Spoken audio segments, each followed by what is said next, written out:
мутобиқи нақшаи агентии давлатии ҳифзи иҷтимоӣ шуғли аҳолӣ ва муҳоҷират дар шаҳри Ҳисор ярмаркаи ҷойҳои кори холӣ ва вазифаҳои озод гузаронида шуд. Дар ярмаркаи мазкур наздик ба 30 корхона, ташкилоту идораҳо ва муассисаҳои шаҳри Ҳисор иштирок намуда зиёда аз 400 ҷойҳои кори холиро пешниҳод карданд. То имрӯз аз тарафи раёсати агентии давлатии ҳифзи иҷтимоӣ шуғли аҳолӣ ва муҳоҷират дар шаҳри Ҳисор тариқи гузарондани чунин ярмаркаи ҷойҳои холӣ садҳо нафар шаҳрвандони бекор ба кор таъмин гардида ба 86 нафар барои касбомӯзӣ роҳхат дода шуд.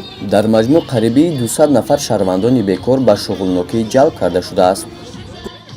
дар инҷо ман ба кори ҷойи холӣ пайдо кардан ман бисёр миннатдор ҳастам, ки барои донишҷӯён хеле ҷойҳои кори озод чунин чорабиёт ташкил кардем. ба раёсати агентии давлатии ҳифзи иҷтимоӣ шуғли аҳолӣ ва муҳоҷират дар шаҳри Ҳисор қариби 176 нафар шаҳрвандони бекор муроҷиат карданд.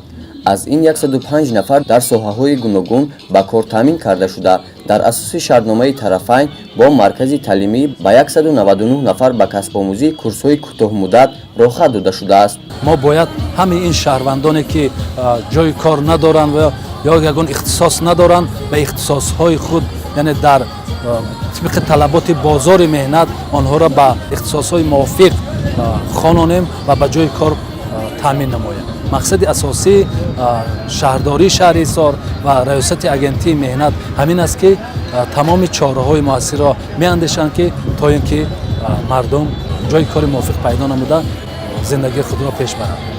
раёсати агентии давлатии ҳифзи иҷтимоӣ шуғли аҳолӣ ва муҳоҷират дар шаҳри Ҳисор аз рӯи нақша дар 3 моҳ чунин ярмаркаҳоро ташкил менамояд. имрӯз дар ин ярмарка дар 13 ташкилоту корхона наздик ба 50 нафар соҳиби ҷойи кори доимӣ гаштанд.